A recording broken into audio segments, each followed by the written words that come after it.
The ghost on the tree, those who stayed behind to continue the training, including me, became more cautious. By 9 p.m. when the command whistle blew, not a single one of us dared to step outside. At that time, I was a first-year university student, still inexperienced with many things. Our school sent us to a month-long military training in a formal army camp. I was overjoyed because I finally had the chance to experience what it was like to be a soldier. I eagerly boarded the bus, believing it to be the journey of fate. Little did I know that this trip would plunge me into a nightmare, making me suffer for years. Memories that even now, as a successful person, still send chills down my spine. One cold night, after an exhausting day of training, my friends and I huddled in our simple, meager beds. The only things on them were thin blankets and pillows. We gathered to listen to ghost stories by Nguyen Ngoc Ngan. The chilling atmosphere, combined with the eerie tales, unsettled us. Our loud chatter irritated the commander downstairs, who had to come up several times to scold us.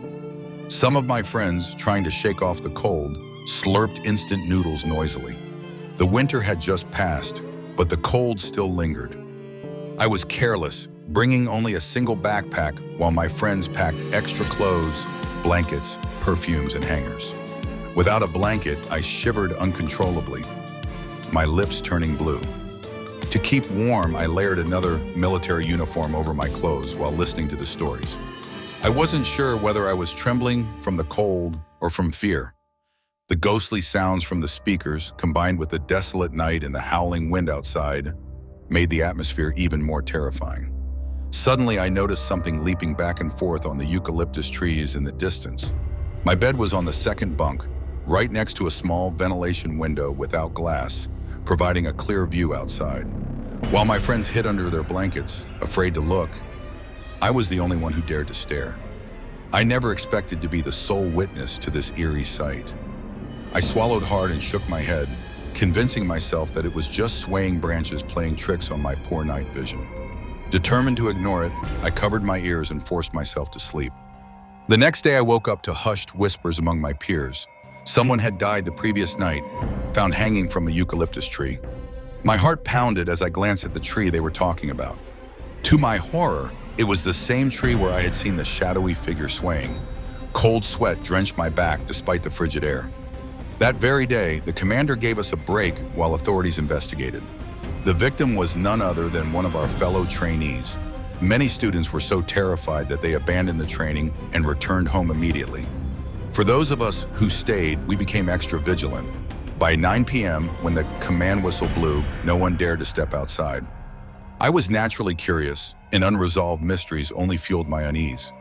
My friends, despite their fear, still indulged in horror stories. That night, I decided to stay up and watch, determined to see if the shadowy figure would appear again at the same time. The wind howled, and the night remained as eerily cold as before.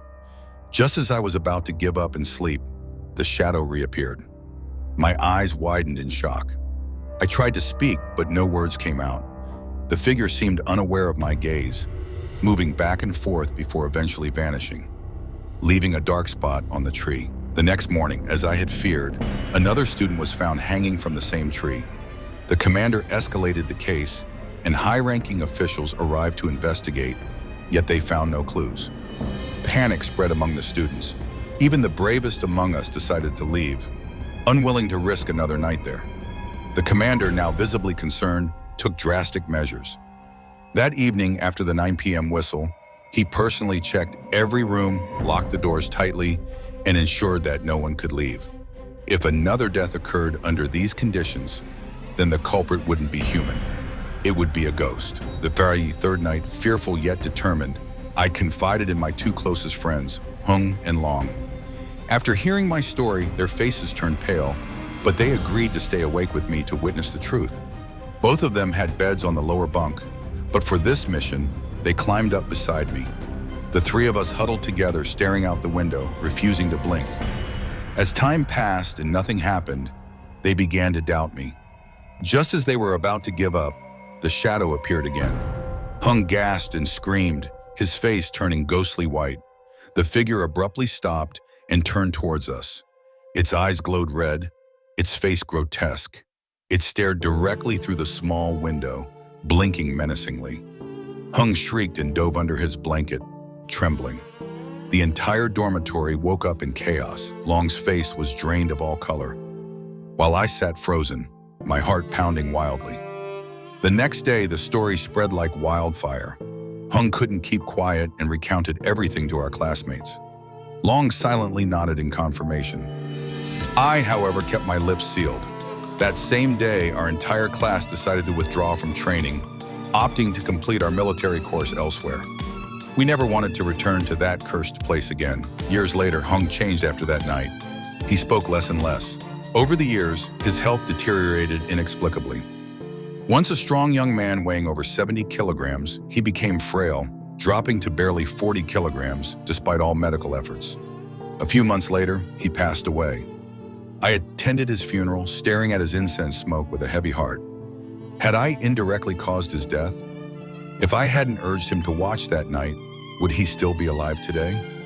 Did seeing the ghost face doom him? I don't know, and I don't dare to find out. That night, only he saw its face clearly.